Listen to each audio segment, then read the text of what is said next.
The stage is set as the Democratic National Convention gets underway. People from across the country showing their support for the Harris-Walz ticket. I spoke with delegates about the top issues in their states. Cost of housing, being able to send your kids to school, the cost of food and gas, these basic things. Workers' rights, to our economy, making sure that we're making the right investments in our economy. Outside the convention, protesters voicing their opposition to the war in Gaza.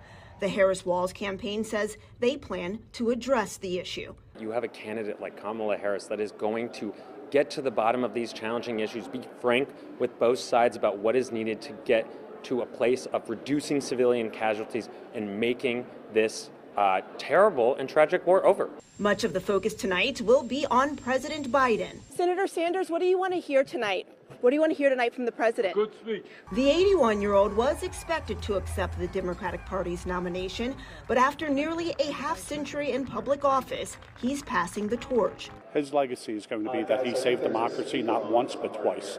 He saved it once by defeating Donald Trump in 2020, and he saved it once by actually stepping down and allowing Kamala Harris to be our first female president. Tonight, Democrats will honor Biden's legacy as the party looks toward the future of a Harris-Walz ticket. Democrats say while former President Trump puts himself first, their party is working for the American people, adding that President Biden exemplifies that by putting the American people's interest above his own. Nearly 3 years after former President Trump's supporters stormed the U.S. Capitol, our country continues to heal. Former D.C. Metropolitan Police Officer Michael Fanone sustained life-threatening injuries that day. My concern is that too many Americans don't recognize the significance of January 6th. Republican presidential candidates were asked about the lessons the country learned. You know, I don't think it was supposed to be, that was not supposed to happen. I think people went to protest, and I think it got out of hand. I think that we owe it, all of us, to make sure that doesn't happen again. Going into what is going to be a divisive 2024 election cycle, what do you think the most important thing someone like a President Biden can do?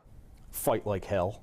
To me, the only issue that matters is securing the future of our democracy.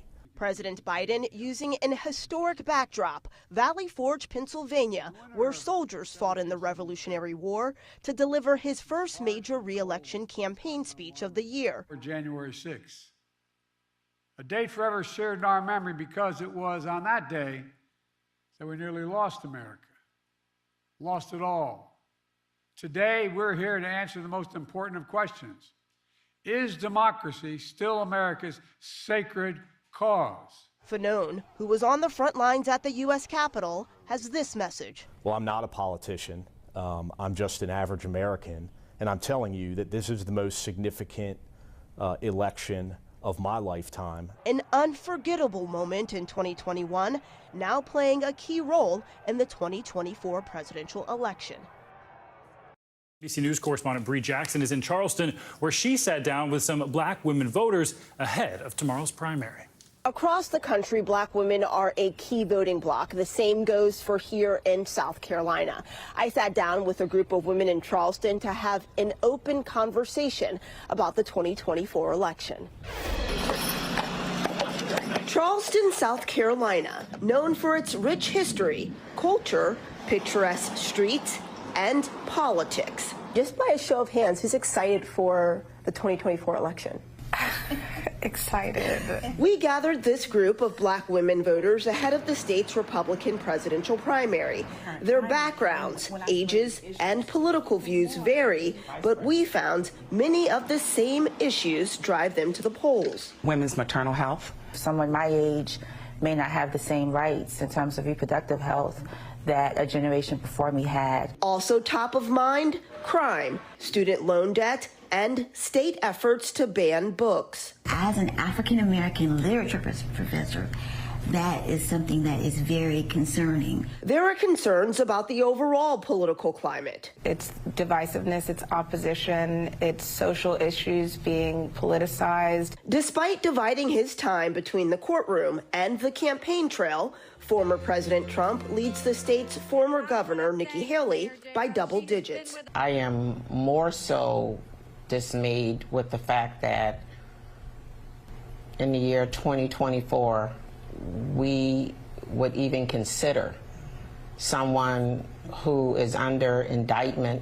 At 81 years old, President Biden also faces challenges. His age is a huge barrier. Black women, a key voting bloc, but far from a monolith. Each one here voicing their own views. Table discussions like this where we are comfortable and able to speak in layman's terms, to bring up issues, to get a little bit messy around the topics. A conversation turning to action this election cycle. We got to vote. We have to vote. And tonight, former President Trump is scheduled to be the keynote speaker at the Black Conservative Federation Gala in Columbia, South Carolina.